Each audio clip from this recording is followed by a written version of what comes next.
Hi viewers, welcome to our channel. Kodali Nani and Vallabhaneni Vamsi వీళ్ళిద్దరూ కూడా YCP పార్టీలో యాక్టివ్గా ఉన్న పొలిటీషియన్స్ అని చెప్పుకోవాలి. అయితే అలాంటి వీరికి కూడా జగన్మోహన్ రెడ్డి గారు ఈసారి టికెట్ ఇవ్వడం లేదు అన్న ఒక వార్త అయితే బయటకు రావడం చూస్తున్నాం. మరి వార్తలు నిజమెంత ఉంది? సో ఈ అంశం మీద డిస్కస్ చేయడానికి ప్రజెంట్ మనతో పాటు సీనియర్ జర్నలిస్ట్ జయదేవ్ గారు ఉన్నారు. వారితో ఒకసారి డిస్కస్ చేద్దాం. సార్ నమస్కారం. సార్ నమస్తే. సరే జగన్మోహన్ రెడ్డి గారు చాలామందికి షాక్ ఇవ్వడం మనం చూస్తున్నాం.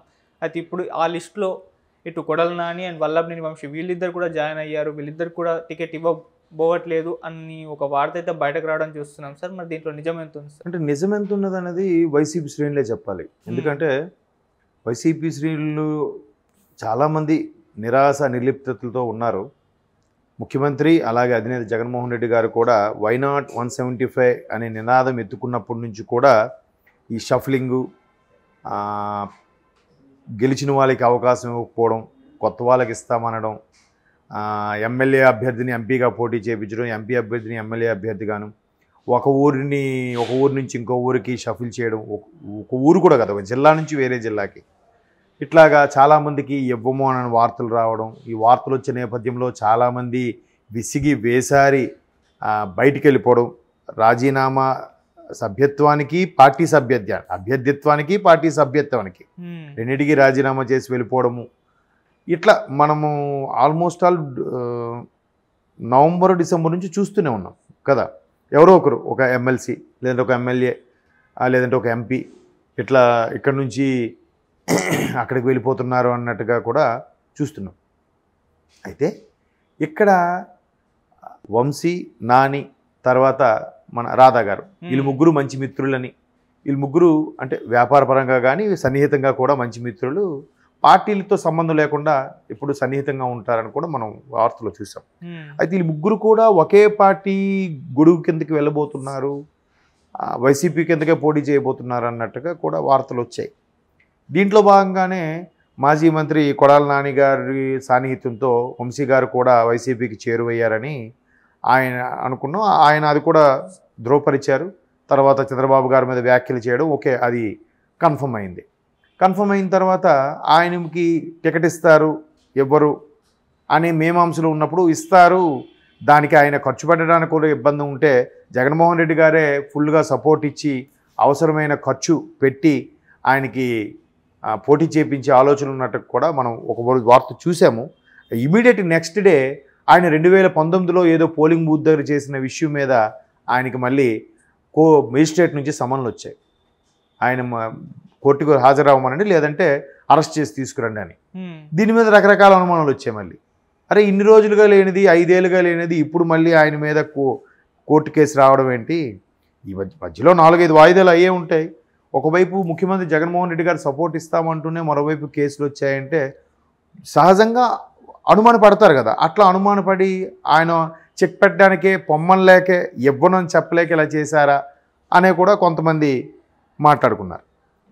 ఇదిలా ఉంటే వంగవీటి రాధాను కూడా వీళ్ళిద్దరు మిత్రులు ఆయన వైసీపీలోకి తీసుకొచ్చే ప్రయత్నం చేస్తున్నారని చెప్పి రకరకాల వార్తలు విన్న నేపథ్యంలో ఆయన వంగవీటి రాధా గారికి ప్రెస్ వాళ్ళు అడిగిన సందర్భంలో ఆయన చెప్పింది ఏంటంటే, నేను టీడీపీలోనే ఉంటాను, వైసీపీకి వెళ్తాను ఎప్పుడు చెప్పాను, ఆత్మ పరిశీలన చేసుకోవాలి, పనిలో ఆత్మతృప్తి కలగాలి అని అంటే ఖచ్చితంగా టీడీపీలో ఉంటేనే అది సాధ్యమవుతుంది అన్నట్టుగా ఆయన ఘాటు వ్యాఖ్యలు చేశారు. ఇద్దరు మిత్రుల్ని మెన్షన్ చేస్తూ, అంటే నేను రావట్లేదు అని చెప్పే ప్రయత్నమే చేస్తూ ఆ విధంగా మాట్లాడారు వంగవీటి రాధా గారు కదా. సో వంగవీటి రాధా గారు అలా మాట్లాడడం వల్ల ముగ్గురు మిత్రులు వైసీపీ కింద ఉంటామనేది ఒక మిత్రుడు రైడ్ అయిపోయారు. ఇప్పుడు వంశీ గారికి సీటు ఇస్తారు, పోటీ చేస్తారు, ఆయనకు అవసరమైన సపోర్ట్ కూడా ఇచ్చి పోటీ చేస్తారు అనుకున్న నేపథ్యంలో ఆయనకి ఆ కేసు రావడం, ఆయన కొన్ని రోజులు ఆ ఊరికే ఫోన్ స్విచ్ ఆఫ్లో పెట్టుకున్నారు, ఎవరికి కనబడలేని వార్తలు కూడా మనం చూసాం. అంటే ఇవన్నీ సోషల్ మీడియాలో ఎంత వైరల్ అవుతున్నాయి, ఎంతవరకు వాస్తవం అనేది తెలియదు. బట్ ఇప్పుడు వాళ్ళకి సీట్ ఇవ్వట్లేదు అనేది నాకైతే ఆశ్చర్యం కనిపించట్లేదు. ఎందుకు అనిపించట్లేదంటే, ఇప్పుడు అనిల్ కుమార్ యాదవ్ గారు ఉన్నారు, మాజీ మంత్రి నెల్లూరు, ఆయనకు కూడా టికెట్ ఇవ్వట్లేదు అన్నట్టుగా ముందులో వార్తలు వచ్చినప్పుడు ఆయన కూడా ఏమన్నారు, ఇవ్వకపోయినా పర్వాలేదు, జగన్మోహన్ రెడ్డి గారు ఏ అభ్యర్థిని నిలబెడితే ఆ అభ్యర్థికి గెలిచేలాగా మేము పాటుపడతా ఉన్నారు. తర్వాత నగరి రోజా గారు కూడా అలాగే స్పందించారు. తర్వాత పేర్ని నాని గారి విషయానికి వస్తే పేర్ని నాని గారు వాళ్ళ అబ్బాయికి ఇచ్చే ఉద్దేశంలో ఉన్నారన్నట్టు కూడా చెప్పారు.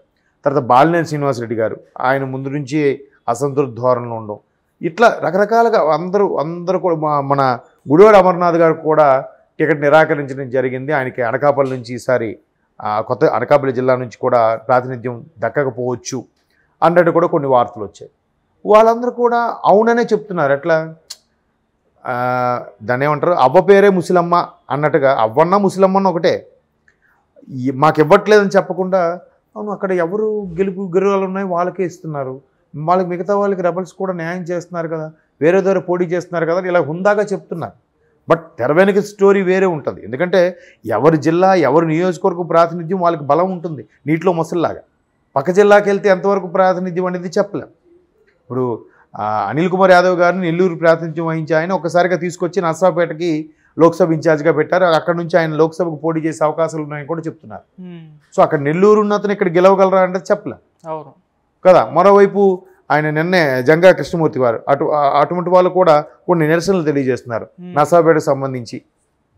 మేము అనుకున్న వాళ్ళకి ఇస్తే బాగుంటుంది, మాకు ఈసారి కూడా మొండి చేయి చూపిస్తున్నారు కాబట్టి గురజాల నియోజకవర్గం సంబంధించి మేము ఇంకా తప్పుకుంటున్నామని చెప్పి ఆయన నిన్న ఓపెన్గా ఆయన సొంతంగా వీడియో షూట్ చేసి కూడా రిలీజ్ చేశారు. ఇట్లా చాలా వార్తలు వస్తున్న నేపథ్యంలో వంశీ గారికి కొడాలి నాని గారికి ఇవ్వట్లేదు అనేది నేను ఆశ్చర్యపోవట్లేదు. మేబీ తర్వాత రాజ్యసభకో లేదా లోక్సభకో పంపించొచ్చేమో, లేదా నామినేటెడ్ పోస్ట్లో లేదా ఎమ్మెల్సీగా చేయించేమో కదా, చెప్పలేము అది. అంటే బట్ ఎన్నికల ముందు ఇట్లాంటివి సాధారణంగా జరుగుతుంటాయి. షఫల్ అవ్వడము, పార్టీలు మారడము, ఎక్కడో అక్కడ చేయడం. అంటే మరి ఈ స్థాయి షఫల్ అవ్వడం ఇన్ ద సెన్స్ పార్టీ మారడం అనేది, అంతేగాని నెల్లూరు నుంచి ఒక్కసారిగా గుంటూరు జిల్లాకి మధ్యలో 2 జిల్లాలు దాటుకుంటూ వెళ్ళడం అనేది, ఆ 2 జిల్లాలు దాటుకుని గుంటూరు వరకు వెళ్తే అక్కడ అంత ప్రాధాన్యత ఎలాగ ఉంటుంది. ఇప్పుడు నేషనల్ లెవెల్ లీడర్స్కి, ముఖ్యమంత్రి స్థాయి వ్యక్తులకి, బాగా సీనియర్ లీడర్లు, మంత్రులు అలాంటి వాళ్ళకి ఒకటి జిల్లా నుంచి ఇంకో జిల్లాకు మార్చిన వాళ్ళ గెలుపు గుర్రాలుగా ఉండే అవకాశం ఉండొచ్చు. బికాస్ ఆఫ్ ప్రభుత్వ పనితీరు విధానము, ప్రభుత్వ పథకాలు ఫేవర్గా ఉంటే అవును కదా. లేకపోతే మళ్ళీ కష్టమే, ఒక ఊరు రాజు ఇంకో ఊరికి భటుడితో సమానం, అది చెప్పలేం కదా. కాకపోతే ఆయన ఉద్దేశం ఏంటో తెలియదు. మేబీ ప్రశాంత్ కిషోర్ గారు గతంలో పనిచేసినప్పుడు ఆయన కొన్ని రిపోర్ట్స్ ఇచ్చారని, ఆ రిపోర్ట్స్లో చాలామంది సిట్టింగ్ ఎమ్మెల్యేలు కూడా ఓడిపోయే ఛాన్సెస్ ఉన్నాయి కాబట్టి వాళ్ళని మార్చితే ఈయన అత్యధిక మెజార్టీతో గెలిచే ఛాన్సెస్ ఉన్నాయని సజెస్ట్ చేసినట్టుగా, ఈయన కొన్ని తెచ్చిన రిపోర్ట్స్ ప్రకారం వైసీపీ వస్తుందని నమ్మే మరి ఇతర కారణాల వల్ల, లేదంటే కేవలం అతని పథకాలు అతను ఫోటో పెడితే గెలుస్తారని నమ్మకంతోనో షఫుల్ చేస్తూ వస్తున్నారు. అది శ్రీకాకుళం నుంచి చిత్తూరు వరకు ప్రతి జిల్లాలో కూడా ఇట్లాగే చేస్తున్నారు. ఈవెన్ ఉత్తరాంధ్రకు తీసుకుంటే అక్కడ కూడా విజయనగరం జిల్లాకు ప్రాతినిధ్యం వహించే బొత్స గారిని అసలు ఆయనకు కూడా సీట్ ఇవ్వట్లేదు కూడా విన్నాం. ఆయన మేనలుడికి అలాగే అతని భార్యకి ఝాన్సీ గారికి వైజాగ్ ఎంపీ టికెట్ ఇస్తున్నారు, మిగతా కుటుంబ సభ్యులకి ఎవరికి ఇవ్వట్లేదు. బొత్స గారికి కూడా తర్వాత గెలిచిన తర్వాత గవర్నమెంట్ ఫామ్ అయ్యి వేరే అవకాశం ఇవ్వచ్చు అని.